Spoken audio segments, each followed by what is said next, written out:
Hello बच्चों, ये जो वीडियो है ये ग्रेविटेशन जो चैप्टर है उसका सेकंड पार्ट है। तो जिन स्टूडेंट्स ने वो वीडियो नहीं देखा है वो साइंस दीदी चैनल पे जाके देख लें, क्योंकि उसमें इंट्रोडक्शन टू ग्रेविटेशन है और उसमें 2-3 एक्टिविटी बहुत इम्पॉर्टेंट है। और ये जो है ये वीडियो उसका सेकंड पार्ट है। सेकंड पार्ट मतलब इसमें हम जो एक्टिविटी देखेंगे वो केप्लर्स लॉ के बारे में देखेंगे। तो यहाँ पे मेरी आवाज़ आपको सुनाई आ रही है, लेकिन मैं आपको दिखाई नहीं दे रही हूँ क्योंकि ये मोबाइल जो है मैंने ठीक पेपर के ऊपर लगा रखा है। तो हम शुरू करते हैं। तो केप्लर्स लॉ के बारे में जानने के पहले हमको एलिप्स क्या होता है और सर्कल क्या होता है, इन दोनों का हमको डिफरेंस पता करना है। आपको पता है कि ये सर्कल है, इसका एक ही सेंटर होता है, ठीक है। लेकिन एलिप्स क्या होता है उसके लिए हमको टीचर्स भी ध्यान देके कि क्लासरूम में हमको कौन सी एक्टिविटी करनी है। तो एक आप छोटा सा एक सिंपल सा इस प्रकार पेपर ले लो और पेपर को जैसे हम ऐसे आइसक्रीम के कोन में जैसे बनाते हैं ऐसे हम इसको बना लेंगे। तो यहाँ पे मैंने आप लोगों के लिए एक कोन ऐसे बना रखा है, तो आपको इस प्रकार एक कोन बनाना है। तो ये इसको हिंदी में कहते हैं हम शंकु, शंकु बना रहे हैं हम। तो अब ये शंकु जो है, कोन जो है, इसको इंक्लाइंड प्लेन में काटने पे, मतलब इसको तिरछा काटेंगे यदि हम, तो हमको एक एक्लिप्स मिलेगा। तो अब हम इसको थोड़ा सा चपटा करके यहाँ से इंक्लाइंड में इस कोन को कट करते हैं। तो जब हम कट करेंगे तो ये जो शेप मिलेगा ये है एलिप्टिकल शेप, मतलब ये एलिप्स है, दीर्घ वृत्ताकार कक्षा है ये। और यदि हम साधारण भाषा में हम देखेंगे तो सर्कल मतलब एक सेंटर गोल, और एलिप्स यदि समझने में बहुत तकलीफ होती है तो मतलब अंडाकार आकार। तो केप्लर्स लॉ में इसका क्या काम है, अब हम इसको दूसरी एक्टिविटी के ज़रिए देखेंगे। तो अब हम देखने जा रहे हैं यहाँ पे केप्लर्स लॉ की जो एक्टिविटी है, टीचर्स भी ध्यान से देखें, स्टूडेंट्स भी ध्यान में से देखें। ज़्यादा कुछ नहीं लगता है इस एक्सपेरिमेंट के लिए। एक कार्डबोर्ड है, आप खड्डे का कोई भी पेपर ले सकते हैं, उस पर एक शीट लगाई गई है, यहाँ मैंने केप्लर्स लॉ लिखा है। ये जो है ये 2 नेल्स है, मतलब ये कीले हैं, और ये कीले 7 इंच की दूरी पे रखे, आप कितना भी ले सकते हैं। साथ में हमको लगेगा एक स्ट्रिंग, एक थ्रेड लगेगा, थ्रेड के साथ में हमको एक स्केल लगेगी, ये हम स्केल हमको ज़रूरत पड़ेगी। कुछ हमको 1-2 कलर के स्केच पेन्स लगेंगे। तो अब हमको केप्लर्स लॉ यदि हमको शुरू करना है तो हम सबसे पहले हमको एलिप्स कैसे ड्रॉ करते हैं, मतलब क्लासरूम में, कॉपी में, और हम यदि ब्लैक बोर्ड पे दिखाना चाहे, घर में हम करना चाहें तो एलिप्स कैसे ड्रॉ करते हैं। तो एलिप्स माने क्या, जिसके 2 फोकस होते हैं, सेंटर जिसके 2 होते हैं। तो आपने करना क्या है, ये आपने ऐसी एक स्ट्रिंग लेनी है, स्ट्रिंग को इस प्रकार लगा देना है ऐसे, ये आपको दिखाई दे रहा है कागज़ पे मैंने इस प्रकार स्ट्रिंग लगा दिया है ऐसे। अब कोई भी एक स्केच पेन हमको लेना है, ये हमने स्केच पेन ले लिया। स्केच पेन लेके इस स्ट्रिंग के एक कॉर्नर में हमने ये जो है खींच करके, अब हमको धीरे धीरे धीरे धीरे इस प्रकार स्केच पेन की मदद से, आप देखो, टाइट करते हुए इस प्रकार इधर से ऐसे और फिर ऐसे धीरे से टाइट खींचते हुए ये जो शेप मिला ये दीर्घ वृत्ताकार मतलब एलिप्स है। अब इसका ये जो है ये 2 फोकस है, फोकस 1 फोकस 2 है, ठीक है। यहाँ पे हम लिख देते हैं F1 F2। तो केप्लर्स लॉ फर्स्ट लॉ क्या कहता है, मतलब अब यहाँ पे हमने मान लो किसी एक फोकस पे सन लगा दिया, और यहाँ पे हमने एक अर्थ और एक प्लैनेट ले लिया, हम अर्थ ले रहे हैं, तो हमने मान लो यहाँ पे अर्थ हम बना देते हैं एक ई। तो फर्स्ट लॉ क्या बोलता है? Law of elliptical orbit. Law of orbit मतलब इलिप्टिकल पाथ में यदि सन किसी एक फोकस पे है तो उसके चारों ओर कोई भी प्लैनेट इलिप्टिकल पाथ में इवॉल्व करता है।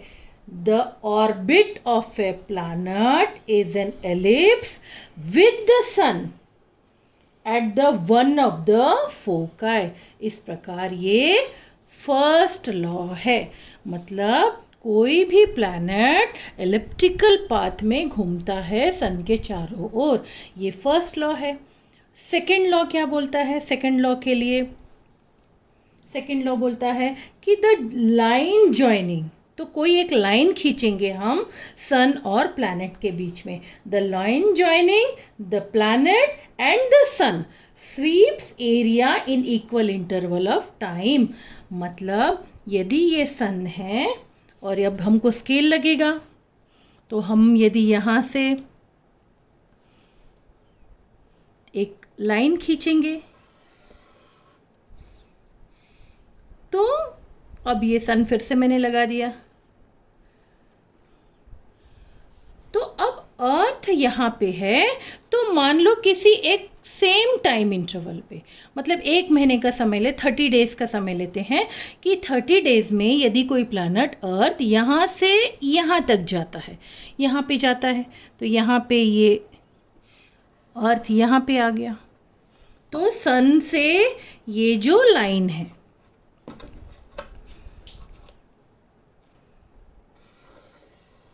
ये पहले ए पोजीशन पे था अर्थ, फिर बी पोजीशन पे आया, तो यहाँ से यहाँ तक जाने में उसको कितना समय लगा? उसको लगा 1 मंथ लगा। और कहीं पर भी वो जब 1 मंथ में, अब कुछ दिनों बाद अर्थ ऐसे सन के चारों ओर घूमते घूमते इस पोजीशन पे आ गया।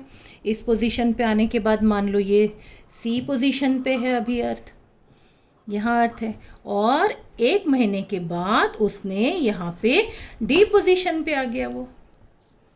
तो इनको जो लाइन ज्वाइन कर रही है वो समान समय में, सेम टाइम इंटरवल में सेम एरिया कवर करेंगे।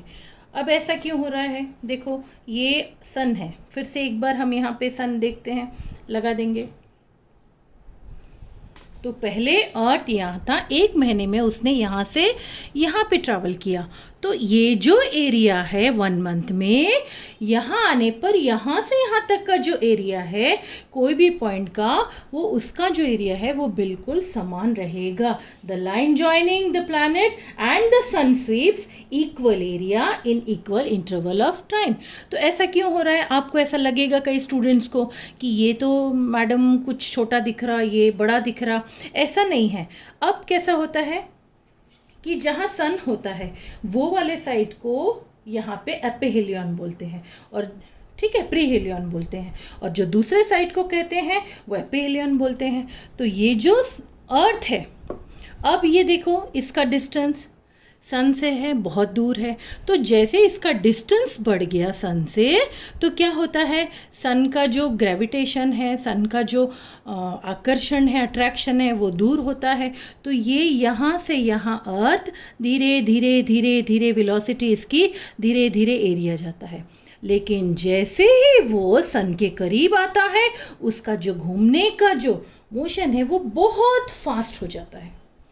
तो इसके कारण वो कहीं पे कम जल्दी और कहीं पे बहुत जल्दी जाता है। तो ये किसके कारण हो रहा है? ये सन के कारण हो रहा है, ठीक है।